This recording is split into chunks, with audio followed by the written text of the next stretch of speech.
तो इसके बारे में कुछ मैं बातें बताना चाहता हूँ। आपको जो मालूम है, भारतीय संविधान हमारे लिए सर्वोच्च है और उसका हेड जो प्रमुख जो है वो हमारी राष्ट्रपति होती है। तो भारतीय संविधान के अनुच्छेद 79 में कहा है कि संघ के लिए एक संसद होगी जिसमें राष्ट्रपति और दो सदन में तो लोकसभा और राज्यसभा होगी। तो ये कैसा ये तीनों से मिलकर बनता है। और दूसरी बात, ये संसद सत्र जब चालू होता है या बंद होता है तो माननीय राष्ट्रपति के अनुमति से ही होता है। इतना इम्पोर्टेंस इस संसद के भवन के हिसाब से है। दूसरा ये कि ये देश के तीनों भी सेना दलों के हम राष्ट्रपति हमारे घटनात्मक हेड है। और तो संसद भवन का उद्घाटन माननीय राष्ट्रपति के कर कमलों द्वारा होना चाहिए। और हम आदिवासी है इसलिए नहीं हो रहा कि क्या हो रहा है, ये मुझे समझ में नहीं आ रहा।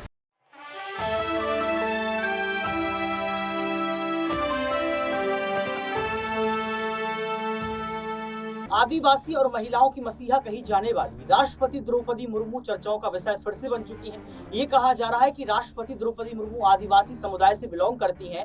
जब आपने उनको राष्ट्रपति तक पहुंचाने का प्रयास किया है और उनको राष्ट्रपति बना दिया है, तो अब क्यों नई संसद का उद्घाटन उनके द्वारा नहीं करवाया जा रहा है? इसमें तो महिलाओं का सम्मान बढ़ेगा, महिलाओं की सुरक्षा बढ़ेगी और महिलाओं को एक इज्जत मिलेगी। लेकिन कहीं ना कहीं बीजेपी सरकार राष्ट्रपति द्रौपदी मुर्मू को इस बार पीछे रख रही है। तो क्या ये मान लिया जाए कि देश के प्रधानमंत्री राष्ट्रपति से भी बड़े हो चुके हैं?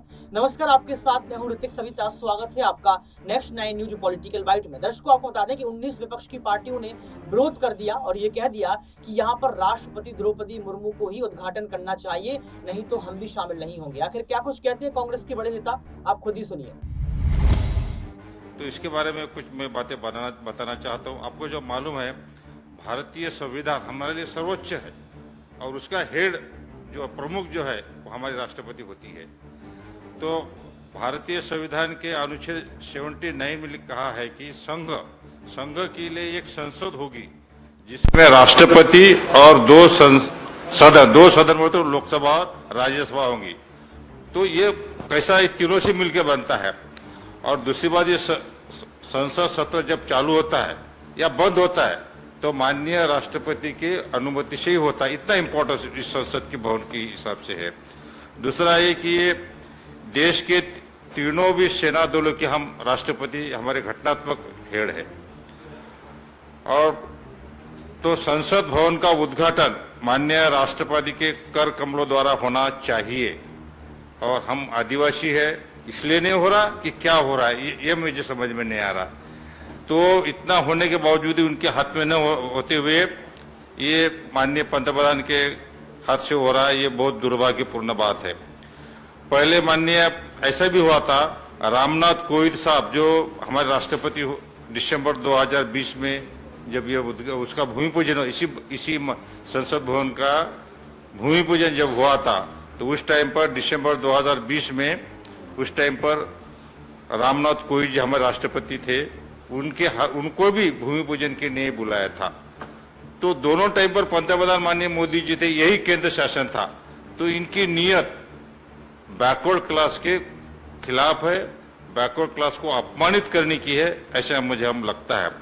और हम आदिवासी लोग पूछ रहे कि ऐसा क्या हुआ, ये ऐसा क्यों हुआ कि आदिवासी करके उसको ये आदिवासी को इस देश के जो भारतीय राज्य घटना ने संविधान ने जो हमको संरक्षण दिया है, शेड्यूल कास्ट या शेड्यूल टाइप को, इसको अपमानित करने का क्यों किया? तो हम इसलिए आपसे हम बातचीत करने वाले हैं। और ये केंद्र शासन पंतप्रधान मोदी जी है, ये ऐसा कि अनुसूचित जाति जमाती के बारे में ऐसा क्यों कहते हैं? ऐसी उनकी मानसिकता क्यों बनी? यही बनी हुई क्या ये आदिवासी क्या है, ये शेड्यूल क्या है, इनको कौन पूछता है, क्या मानसिकता है करके ये इंपॉर्टेंट नहीं दिया। ये ऐसे हम आदिवासी लोगों में चर्चा चालू है।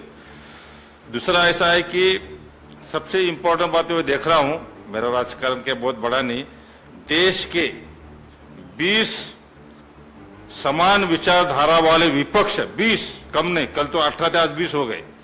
देश के 20 समान विचारधारा वाले विपक्ष जो दलों द्वारा संयुक्त निवेदन कहा है। क्या कहा है उन्होंने? हम इस निरंकुश प्रधानमंत्री और उनकी सरकार के खिलाफ, क्या बोला है, शब्दों और भावनाओं में लड़ना जारी रखेंगे, खिलाफ जारी रखेंगे और अपना संदेश सीधे भारत के लोगों तक जाएगा, ऐसी उनकी कोशिश है। तो ये जो सब ये इतने बड़े पैमाने पर लोग कर रहे, तो कुछ तो भी है उसमें, लेकिन माननीय पंतप्रधान को क्यों नहीं समझ रहा।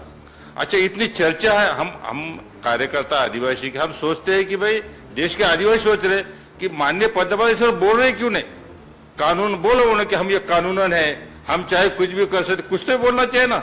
माननीय पंतप्रधान 20-20 अपोजिशन वाले पार्टी को बोल रहे हैं कि निषेध कर रहे हैं कि ये गलत है, फिर भी माननीय पंतप्रधान कुछ नहीं बोल रहे। ये डेमोक्रेसी के खिलाफ बात है। वैसे भी प्रेस में बोलना नहीं चाहते, तो कोई माध्यम से भी एक आधा एक्सीडेंट कुछ तो बहुत कोई बोलते ना, तो ये क्या है कि आदिवासी को बोला नहीं बोला चाहे, दलित के बारे में नहीं बोला तो कुछ भी नहीं होता। ऐसी उनकी मेंटालिटी, ये भी देश के लिए घातक है, ऐसा मुझे लगता है। खासतौर पर ऐसी ये मेंटालिटी आज की बनी नहीं है।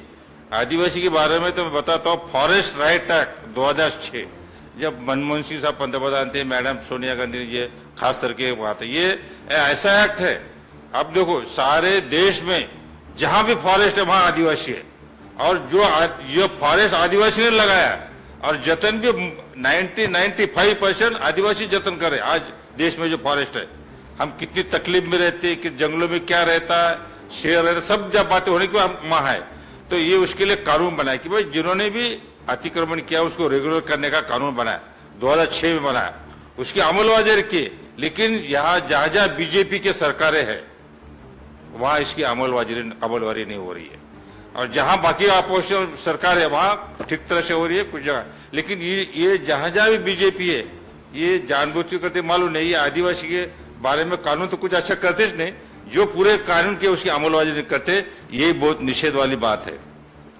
देखो अभी उन्होंने क्या किया, इसका एक प्राइम ऐसा है कि जिन्होंने भी अतिक्रमण किया है, जो भी आदिवासी ने, जो गरीब लोग जिन्होंने अतिक्रमण किया है, उसका पहला रेजोल्यूशन ग्राम सभा का रहता, गांव के ग्राम सभा कितना किया है, किसने किया, सही क्या है, फिर एसडीओ के पास उसका फैसला होता है, नहीं फैसला उनकी बाजी में हो तो कलेक्टर को अपील करना, ऐसी प्रोसीजर है। लेकिन ये जो फॉरेस्ट जो शेड्यूल्ड एरिया में ऐसा कानून है कि जब तक वो गांव वाले ठहराव करते नहीं कुछ भी नहीं होता। तो अब ये कानून, ये जो ग्राम सभा आम सभा वाले उसको खत्म करके ये खदानों के ठेकेदारों को वो जमीन देने का बहुत सारा बड़ा काम ये बीजेपी वाले करे। पहले जमाने में ऐसा हुआ नहीं करता था। तो ये हम समझते कि आदिवासी के खिलाफ में है। और दूसरा बात है, पेशा एक्ट एक बना है, पेशा में जहाँ शेड्यूल्ड एरिया रहता है, 1996 में ये कानून बना है।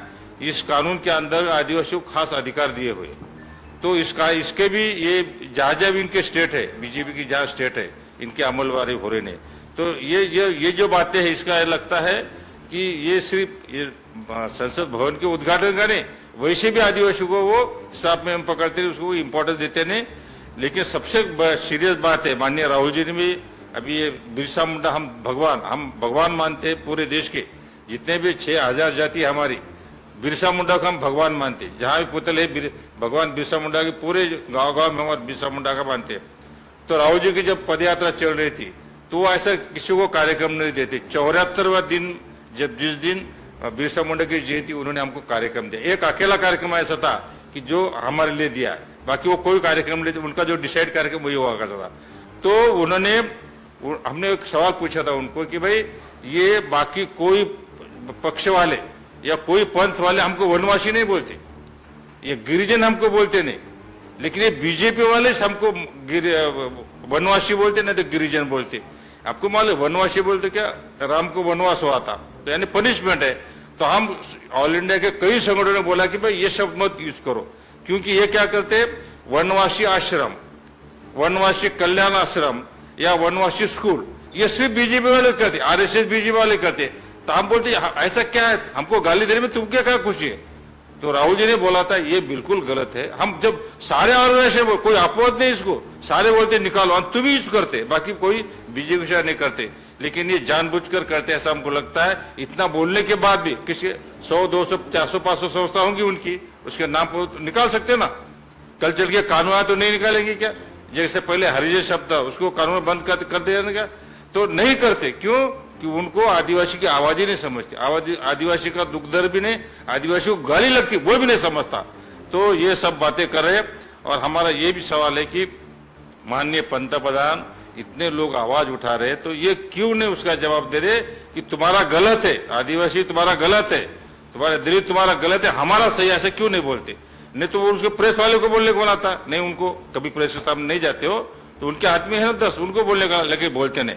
तो हम आखिरी में ये हमारा कहना है कि कल हम पूरे देश में ब्लॉक लेवल पर, गांव लेवल पर, जिला लेवल पर ये माननीय केंद्र शासन और माननीय पंतप्रधान का ये आदिवासी को अपमानित करने का, देश के महिलाओं को अपमानित करने का, लोकशाही को अपमानित करने का, जो 28 तारीख को वो खुद उसका जो उद्घाटन कर रहे, उद्घाटन न करते हुए माननीय राष्ट्रपति के हाथ से वो उद्घाटन करे, वो उनके हाथ में है।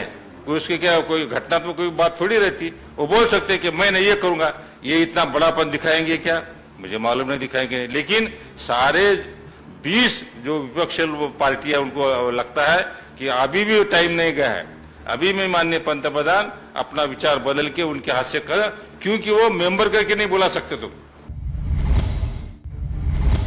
तो सुना आपने इस वीडियो को सुनने के बाद आपको पता लग गया होगा कि किस तरीके से कांग्रेस पार्टी ने यहाँ पर बीजेपी का विरोध किया, राष्ट्रपति द्रौपदी मुर्मू के समर्थन में उतरे। और सबसे बड़ी बात दर्शकों आपको बता दें कि ये बात कही है कि ये महिलाओं के सम्मान की बात है, अगर आप महिलाओं को आगे रखेंगे तो वही बात होगी यत्र नार्यस्तु पूज्यन्ते रमन्ते तत्र देवता, क्योंकि बेटी बचाओ बेटी पढ़ाओ का नारा भी आपने दिया है। अब देखना ये पड़ेगा कि राष्ट्रपति द्रौपदी मुर्मू इस संसद का उद्घाटन करती है या फिर देश के प्रधानमंत्री हमेशा की तरह कैमरा जीबी बन के यहाँ पर उद्घाटन करेंगे। आज के लिए सिर्फ इतना ही। देखते रहिए नेक्स्ट 9 न्यूज पॉलिटिकल बाइट।